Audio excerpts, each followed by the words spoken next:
40 ans. 4-0. C'est le temps qu'un seul homme vient de passer au pouvoir en Ouganda. Et hier, il a prêté serment pour 5 ans de plus. Pendant ce temps, le Nigeria bombarde son propre marché par erreur. Le Soudan entre dans la phase la plus meurtrière de la guerre selon l'ONU. Et la Zambie envoie balader 2 milliards de dollars américains. On commence avec la bombe géopolitique de la semaine. Yoweri Museveni, président de l'Ouganda, a été investi hier mardi 12 mai au Kololo Independence Grounds de Kampala, 7e mandat consécutif, mandat qui le portera jusqu'en 2031, 40 ans au pouvoir. Pour donner une idée, Museveni est arrivé en 1986. À l'époque, le mur de Berlin existait encore. Internet, c'était 3 ordinateurs dans un labo américain. Beyoncé avait 5 ans et Folt Nassimbe, qui était d'ailleurs présent à la cérémonie, ne pensait même pas à la politique. Petit détail savoureux, Museveni, en 1986, disait que le problème de l'Afrique, c'est les dirigeants qui restent trop longtemps au pouvoir. Sa phrase exacte. Aujourd'hui, à 81 ans, après avoir fait sauter 2 fois la Constitution pour retirer les limites d'âge et de mandat, on attend toujours qu'il s'applique sa propre médecine. Comme on dit chez nous, médecin, soigne-toi toi-même. L'ambiance de l'investiture, c'était quelque chose. Charus Sukwe, qui survolait Kampala, blindé dans les rues, 21 coups de canon, et son fils Muhoozi Kainerugaba, 51 ans, chef d'état-major, qui supervisait les répétitions de la parade. Tout le monde a compris le message. La succession dynastique est en marche. D'ailleurs, sa phrase de clôture, écoutez bien, nous entrons dans l'ère du Kisanja no corruption. Le mandat sans corruption. Bon, quand l'opposition, Bobby Wine, a fui le pays après une élection de janvier marquée par un blackout Internet national et 70% de score officiel, on comprend que la notion de corruption est peut-être un peu élastique à Kampala. Et qui était dans la salle, Tshisekedi du Congo, Samia Suluhu de Tanzanie, Salva Kiir du Sud-Soudan, Hassan Sheikh Mohamud de Somalie, et donc Faure Gnassingbé du Togo, le club des présidents éternels au grand complet, une réunion d'anciens élèves, qui n'a jamais cessé d'être élève. Détail glaçant, Janet Museveni, la première dame, était absente de l'investiture. Cela ne fait que confirmer les rumeurs d'absence publique prolongée. Pendant que l'Ouganda fêtait son éternité à Nairobi, le sommet Africa Forward se terminait hier soir avec l'adoption officielle de la déclaration de Nairobi. 24 présidents, 5 premiers ministres, Antonio Guterres en personne et le président de la commission de l'UE, Mahmoud Ali Youssouf. La phrase qui résume la position africaine, signée William Ruto. Le partenariat doit reposer sur l'égalité souveraine, pas sur l'aide ou la charité. Sur l'investissement mutuellement bénéfique, pas sur l'extraction ou l'exploitation. Belle phrase, à mettre au mur.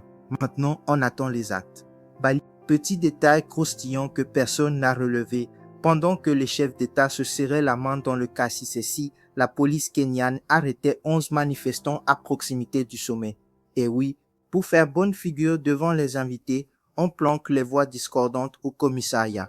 Classique. Et coup gagnant pour Ruto, la cour d'appel kenyane a temporairement levé les ordonnances qui bloquaient l'accord Kenya-USA. Donc Ruto sort de cette semaine avec 2 gros partenariats, un avec la France, un avec les Américains. Le mec a transformé Nairobi en place forte diplomatique du continent, et ce en évinçant doucement Pretoria et Addis Abeba. Bien joué. Maintenant, on quitte le glamour des conférences pour la dure réalité du terrain. Soudan et Nigeria. D'abord le Soudan.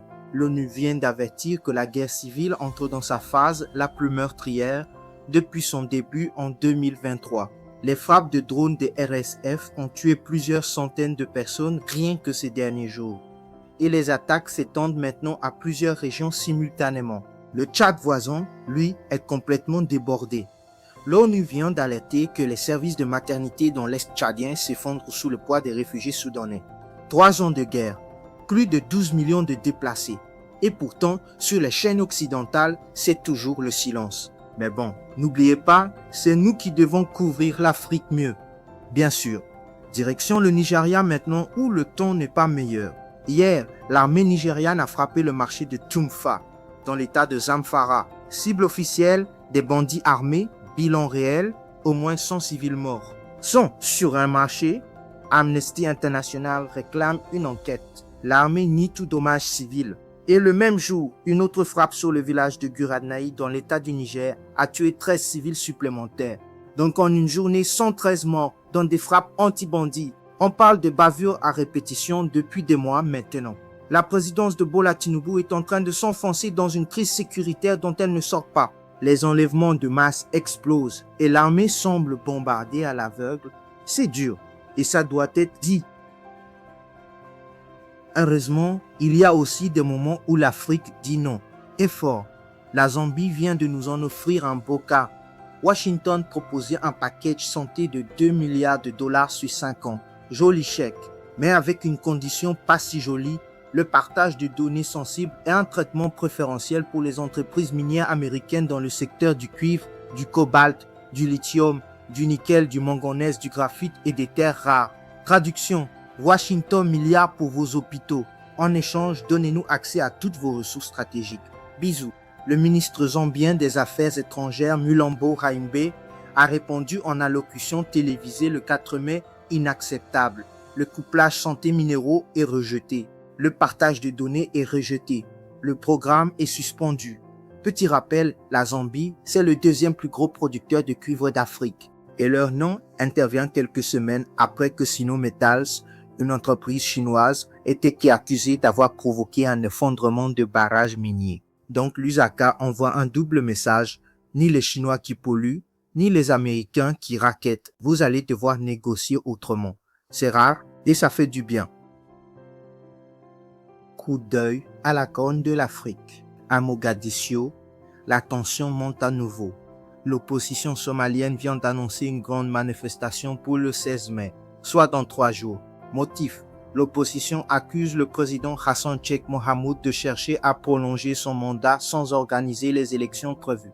Les négociations entre le gouvernement et la coalition d'opposition se sont effondrées en février.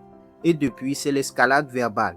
La capitale est sous tension permanente. Et pendant ce temps, le Somaliland continue sa marche vers la reconnaissance internationale, Israël l'ayant déjà reconnu en début d'année. Donc on a un président qui veut rester, une opposition qui veut le faire partir, et une moitié du pays qui veut quitter le pays. La géopolitique somalienne, c'est un Rubik's Cube qu'on a essayé d'ouvrir au marteau. L'Afrique du Sud continue d'enchaîner les mauvaises nouvelles. 3 infos cette semaine. Premièrement, le taux de chômage a grimpé de 1,3 points pour atteindre 32,7%. Près d'un tiers des actifs sud-africains sont sans emploi, un des taux les plus élevés au monde. Deuxièmement, conséquence directe de la crise xénophobe, le Malawi a annoncé des retours massifs de ses ressortissants depuis l'Afrique du Sud. Masse de déportation crainte. Le stade Kamuzu de Lilongwe a même été transformé en lieu de deuil après l'accident de bus au Zimbabwe qui a tué 15 Malawiens. Troisièmement, à Johannesburg, le maire Dada Morero vient de défendre les démolitions massives de structures illégales dans la ville. Forcément, cela touche surtout les communautés d'immigrés et les townships pauvres. La crise sociale et identitaire s'aggrave de semaine en semaine. Et Ramaphosa dans tout ça, il digère encore la claque de la Cour constitutionnelle de lundi sur l'affaire Fala Fala. Vous savez, le sofa à 580 000 $. Malema continue d'exiger sa démission. Le RNC entre en panique mode. À suivre de très près. Et pour finir, clin d'œil au pays qui nous écoute depuis l'armée. Hier donc, Faure Gnassingbé était à la investiture de Museveni à Kampala, le président du Togo, au pouvoir depuis 2005, allant féliciter son confrère ougandais au pouvoir depuis 1986. C'est un peu comme une réunion d'anciens élèves, sauf que personne n'a jamais quitté l'école. Avant et un an de présidence pour Gnassingbé, il a encore 19 ans à faire pour rattraper Museveni. Mais bon, avec la nouvelle constitution togolaise, c'est mathématiquement possible. Le record est à portée. En récap, un président qui célèbre 40 ans de règne, 2 pays qui pleurent leurs civils sous les bombes, une Zambie qui dit non aux États-Unis, une Somalie au bord de l'explosion et une Afrique du Sud qui s'effrite. Le continent est en mouvement, toujours, que ce soit pour le meilleur ou pour le pire. Si la vidéo t'a appris quelque chose, like, partage, abonne-toi et dis-moi en commentaire. Museveni va-t-il vraiment être le dernier de l'ancienne génération à tomber? À demain.